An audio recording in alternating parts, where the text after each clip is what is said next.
Bismillahirrahmanirrahim. Assalamualaikum warahmatullahi wabarakatuh. Perkenalkan, nama saya Azahra Raudatul Jannah, NRP 1910211121 dari kelompok P2 akan menjelaskan mengenai asistensi lab activity patologi anatomi FK UPN PJ. Di sini saya mendapatkan soal nomor 5 di mana seorang anak laki-laki berusia 2 tahun dibawa ke poliklinik RS dengan keluhan buang air kecil berwarna kemerahan yang disertai dengan demam, pusing, dan mual sejak beberapa hari terakhir. Saat diperiksa, tekanan darahnya 180/100, kelopak mata sedikit sembab, sedikit BAK, dan juga hipertensi. Pada pemeriksaan laboratorium, warna urin kemerahan, eritrositnya +3, dan protein negatif.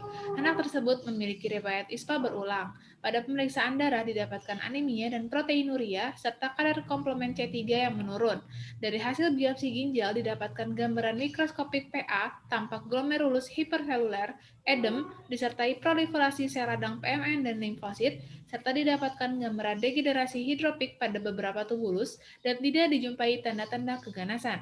Manakah diagnosa yang paling tepat untuk pasien tersebut?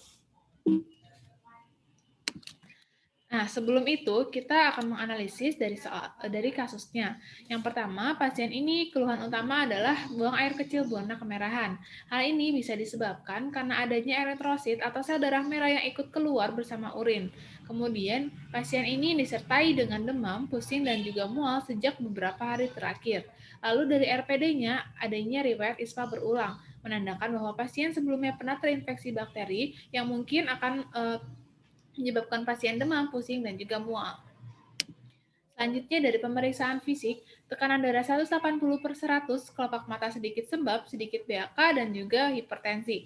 Hipertensi itu bisa menjadi faktor resiko, lalu kelopak mata sedikit sembab itu merupakan dampak atau gejala klinis dari pasien tersebut. Kemudian pasien juga sedikit BAK, yaitu urin yang keluar itu sedikit. Selanjutnya dilakukan pemeriksaan penunjang di mana pasien dilakukan urinalisa. Di sini terdapat warna urin yang kemerahan, lalu ditemukan eritrosit +3 dan protein yang negatif. Ini menandakan bahwa benar adanya eritrosit pada cairan urin pasien. Lalu pada darah, pemeriksaan lab darah yaitu pasien anemia dan proteinuria serta kadar komplement C3 yang menurun. Di sini menandakan bahwa banyaknya eritrosit yang keluar melalui urin sehingga darah yang ada di tubuh pasien lemah. Bisa juga disebabkan karena adanya gangguan fungsi dari ginjal, karena ginjal itu menghasilkan eritropoietin karena ada gangguan ginjal tersebut sehingga eritropoietin yang terbentuk akan semakin sedikit sehingga pasien mengalami anemia. Lalu proteinuria itu disebabkan karena adanya protein yang lolos pada saat filtrasi glomerulus yang kemudian dikeluarkan melalui urin. Lalu kadar komplement C3 yang menurun itu bisa menandakan adanya reaksi hipersensitivitas tipe 3, yaitu kompleks imun. Kemudian selanjutnya biopsi pada pemeriksaan mikroskopik PA, glomerulus hiperseluler, edema, disertai proliferasi sel radang PMN dan limfosit, degenerasi hidropik pada beberapa tubulus dan tidak dijumpai tanda-tanda keganasan. Nah, ini menandakan bahwa keluhan gejala pasien itu terdapat pada daerah ginjal, karena di sini kita lihat pada ginjalnya pasien ini mengalami beberapa kelainan dan tanda-tanda dari peradangan. Selanjutnya kita mulai dari diagnosis, itu nomor pertama.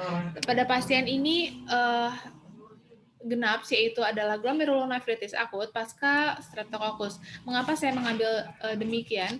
Karena dari yang pertama pasien ini buang air kecilnya itu berwarna kemerahan, kemudian adanya riwayat ISPA berulang, kemudian kita lihat adanya faktor resiko hipertensi, kelopak mata sedikit sembab, sedikit BAK, dan adanya eritrosit, dan juga proteinuria, serta kadar komplement C3 yang menurun. Lalu didukung juga oleh biopsi ginjalnya ini menandakan adanya tanda-tanda dari peradangan.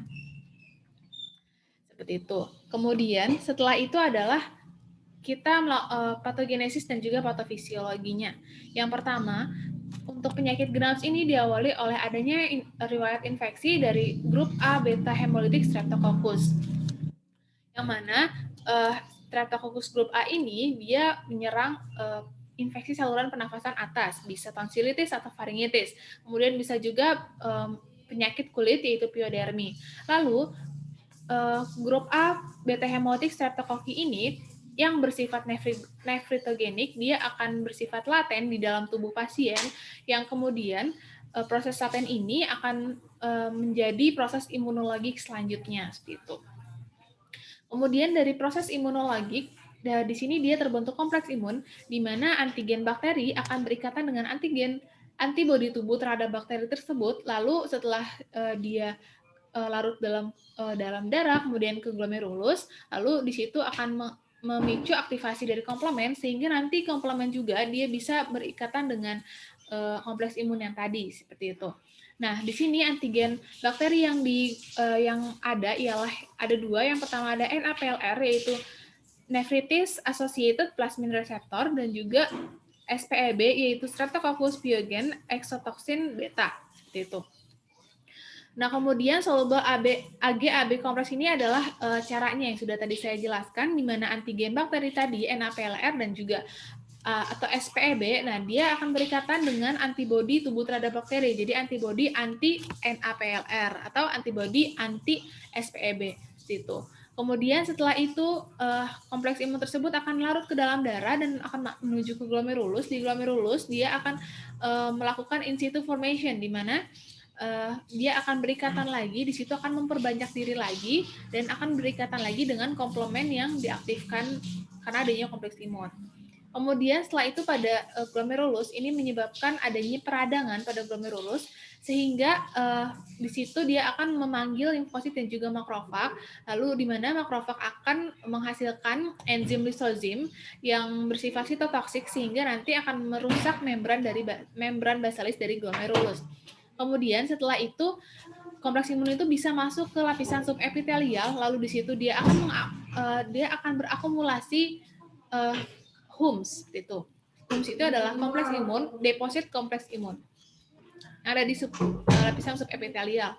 Kemudian selanjutnya dari patofisiologinya, setelah dia akumulasi HUMS di subepitelial, maka di situ fungsi filtrasi dan reabsorpsi akan terganggu, yang mana nanti porosit-porositnya dia akan semakin banyak yang bolong seperti itu, sehingga makromolekul bisa lolos. Kemudian karena adanya kompleks imun tadi, dia akan memicu juga adanya proses inflamasi, sehingga di sini ada terjadi proliferasi dari sel mesangial. Kemudian setelah itu akan mengeluarkan mediator proinflamasi atau sitokin-sitokin, yang salah satunya adalah untuk membuat permeabilitas yang meningkat, seperti itu. Nah, kemudian karena makromolekul lolos, kemudian adanya proliferasi sel mesangial, sehingga laju dari filtrasi dari glomerulus akan semakin menurun, seperti itu. Jadi LFG-nya akan menurun, sehingga kalau LFG-nya menurun, maka ion-ion yang akan masuk ke dalam tubuh salah satunya Na, dia akan turun, seperti itu. Oleh karena itu, sel makula densa dia akan memicu sel granular untuk mensekresikan renin. Nanti renin ini akan masuk ke RAS, di mana dia akan mengubah dari angiotensinogen menjadi angiotensin, lalu angiotensin akan menjadi angiotensin 1 akan berubah menjadi angiotensin 2 oleh enzim ACE. Kemudian setelah itu dari angiotensin 2 dia akan menjadi aldosteron, lalu dari aldosteron dia akan memicu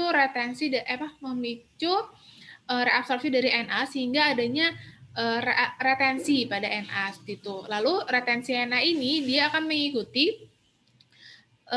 reabsorpsi dari air juga, sehingga selain retensi Na, nanti juga pasien akan mengalami retensi dari H2O.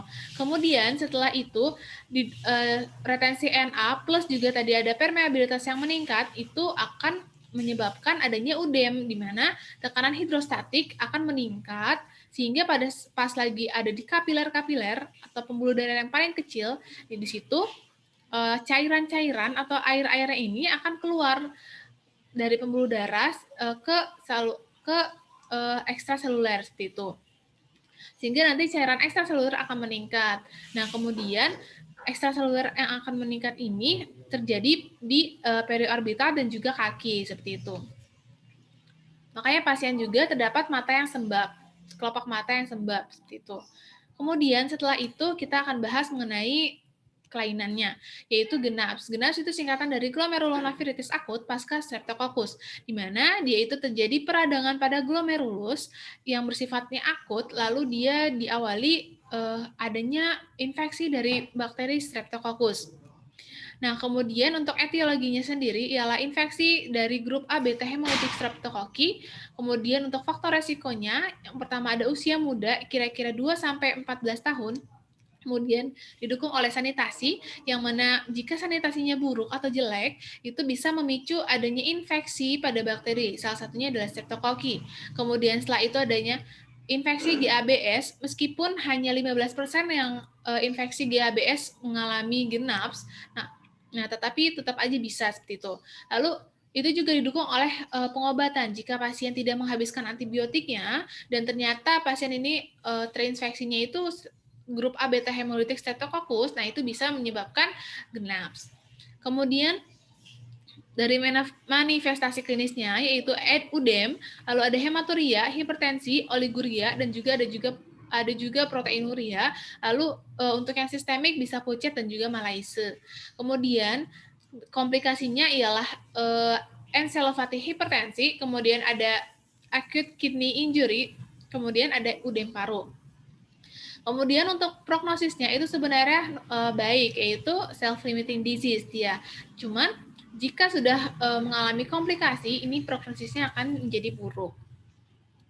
Kemudian kita lanjut ke gambaran makroskopik dan mikroskopik. Yang pertama makroskopik, di sini dapat terlihat bahwa ginjal mengalami membesar, kemudian sinusoid dan simpai tidak terlihat jelas, lalu adanya bercak dari hemoroid.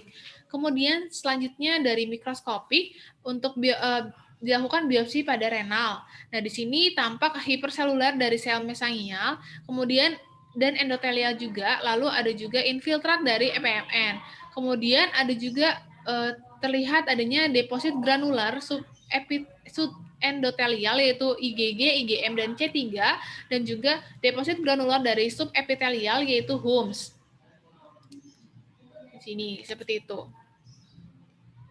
Nah, kemudian ini sumber yang saya baca yaitu dari konsensus glomerulonefritis akut pasca Streptococcus karya Syarifuddin Rauf, Hussein Alba, dan juga Jusri Aras. Kemudian saya juga melihat dari 20th edition Harrison Principle of Internal Medicine oleh Jameson, J. Larry Jameson, dan yang lainnya. Gitu. Terima kasih atas perhatiannya, dokter. Sekian dari saya. Selamat siang. Assalamualaikum warahmatullahi wabarakatuh.